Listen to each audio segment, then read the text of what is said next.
അപ്പൊ എത്ര കോഴികളുണ്ട് ഇതിനകത്ത്? 15 കോഴിയുണ്ട്. ഇത് ഏത് വെറൈറ്റി ആണ് ഈ കോഴി? നാടൻ കോഴിയാണ്. നാടൻ കോഴിയാണ്.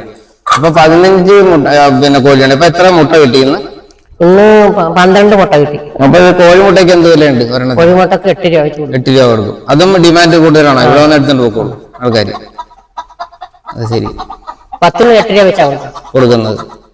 നാടൻ മുട്ടക്ക് വില കൊടുക്കുന്നത്. അപ്പൊ ഈ തീറ്റ കൊടുക്കുന്നതും മുട്ട കിട്ടുന്ന അനുസരിച്ച് നഷ്ടമാണോ ലാഭമാണോ? തീറ്റ കൊടുക്കുന്നതനുസരിച്ച് ലാഭമാണ്. കുഴപ്പമില്ല. ഈ കോഴി മുട്ടയിടുമ്പോഴേ ഒരു സ്ഥലത്ത് തന്നെയാണോ കൊട്ട വെച്ചിട്ടുണ്ട്. ആ കൊട്ടയിലാണ് ഇപ്പൊ താറാവ് മുട്ടയിടുന്നത്? താറാവ് മുട്ടയിടുന്നത് അവര് ഓരോ കള്ളി, താറാവ് ഇരിക്കാനുള്ള ഒരു കള്ളി ഉണ്ടാക്കിട്ട് ഞാൻ പാത്രം വെച്ചു കൊടുത്തിട്ട് അകത്ത് മുട്ട കയറത്തില്ല. കുഴി ഉണ്ടാക്കിയിട്ട് 2-3 കളിയായിട്ടാണ് മുട്ടയിടുന്നത്. അപ്പൊ